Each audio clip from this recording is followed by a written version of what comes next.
here is a Valentine's story. Ah, February. Love is in the air. Every year around this time, Americans flock to the nearest Walmart and spend their hard-earned money on stuff they don't need. According to the National Retail Foundation, Americans are poised to drop a cool $19.6 billion on Valentine's Day this year. But why? Where does this holiday come from, and why do so many people celebrate it? As it turns out, the truth about Valentine's Day is far more sinister than most people realize. To find its true origins, we must go all the way back to ancient Babylon. It is here where the figure we know as Cupid emerges. The name Cupid comes from the Latin verb cuper, meaning to desire. Cupid was the son of Venus, the Roman goddess of beauty and love. Originally known as Tammuz and Ishtar, this mother and son couple are the progenitors of all pagan religions on earth today. In this ancient Babylonian writing, we can see the true identity of Tammuz revealed. Quote, "The little demons and the great demons cried aloud. Demons and their companions cried aloud. Our heroic Lord, he who was seized away, forsake us not. Tammuz, our Lord, was seized away, forsake us not." End quote. Yes, you heard that correctly. Tammuz is being referred to as the Lord of Demons. In this 1914 book entitled Tammuz and Ishtar, the author S. Langdon gives us more detail about the true identity of Tammuz. Quote, "The litanies and the theological lists refer to Tammuz by a title which occurs as frequently as any other and which I have reserved for a separate treatment. For in this title, we have evidence that this deity was connected with serpent worship. It is true that this connection is to be regarded as prehistoric and one which was forgotten in the age when our sources begin. For not only is Tammuz called the Great Serpent Dragon, but the same title is more than once applied to the mother goddess herself. The title in Sumerian is God, a name which is regarded by the theologians apparently as the most important of all the titles of Tammuz. The name should mean the Great Serpent of Heaven. End quote. The Great Serpent of Heaven. Where have we heard that before? Revelation chapter 12 verse 9, "And the great dragon was cast out, that old serpent called the devil and Satan, which deceiveth the whole world. He was cast out into the earth and his angels were cast out with him." Mythology describes Tammuz as having both a cruel and a happy personality. He would use his invisible arrows tipped with gold to strike unsuspecting men and women, causing them to fall in love. He did not do this for their benefit, but to drive them crazy with intense passion and to make their lives miserable and laugh at the results. Famously, Tammuz used the love arrow on his own mother, causing her to fall madly in love with him. Mother and son got married and the story of Cupid was born. Quote, "In Babylonian religion, the earth goddess was regarded as the mother and wife of Tammuz. That the son should be also the lover of the goddess is explained on the assumption that in ancient society, the imperial power descended through the female line. In that case, the heir to a throne is the daughter of a king. To retain a throne, the son of a king must marry his sister, or, failing a sister, his own mother. In the Sumerian myth, we have both circumstances represented. In the Egyptian version, Isis is the sister of her husband, Osiris.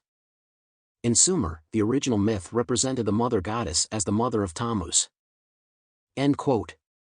Now, further down in the story, as Tammuz grows and becomes a man, Tammuz actually marries his mother and they have a very sexual relationship. And that baby Tammuz and his mother Semiramis is where you get the story of Cupid. So now that we know where Cupid comes from, let's take a look at Valentine's Day itself.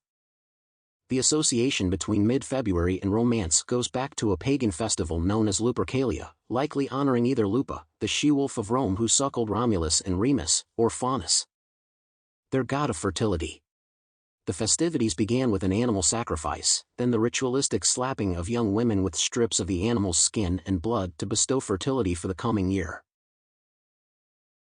Alberta Mildred Franklin writes this in her 1921 book entitled, The Lupercalia. Quote, "These occasions are celebrated by the worshippers with extravagant orgies of mourning and of joy. In the death and the resurrection of the deity, the people find assurance of human immortality. Much of the homage offered by this agricultural people to its earth goddess consists of fertility charms to arouse the dormant powers of productivity or to secure rain for the crops. But often the goddess withholds her blessing and sends barrenness, blight, and pestilence upon her people. To avert these destructive forces and to set free all beneficent activities, the devotees resort to strange orgiastic practices. Often they seek to propitiate the dread goddess by the sacrifice of a human being. End quote. Most people are completely unaware of this link between human sacrifice and Valentine's Day. Let's continue. Pausanias, an ancient Greek geographer and historian, tells us that, quote, a child was sacrificed, his blood sprinkled upon the altar, and his entrails tasted sacramentally by the priest.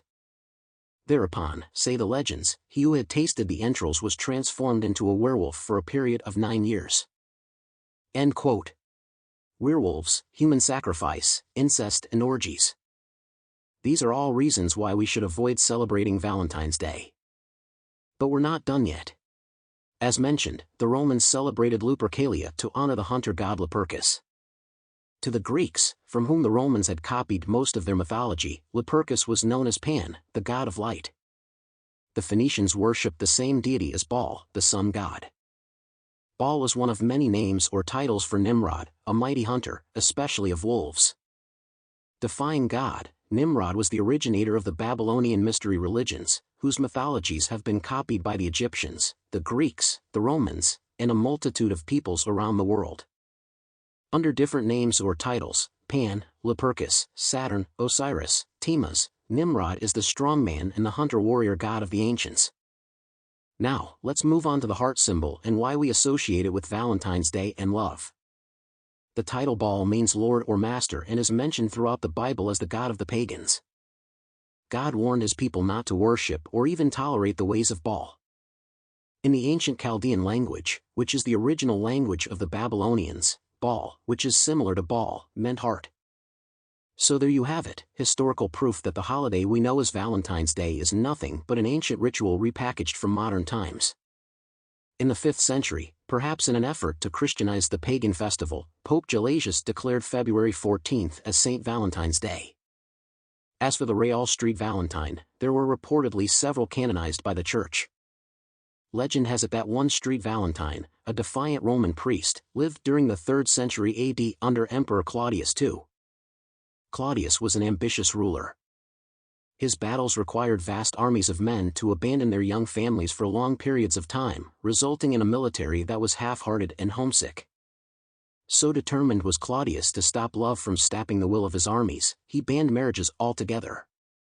Father Valentine thought the ban unjust and defied the emperor, continuing to marry young lovers in secret. The emperor eventually caught on to the priest's actions, arrested him, and sentenced him to death.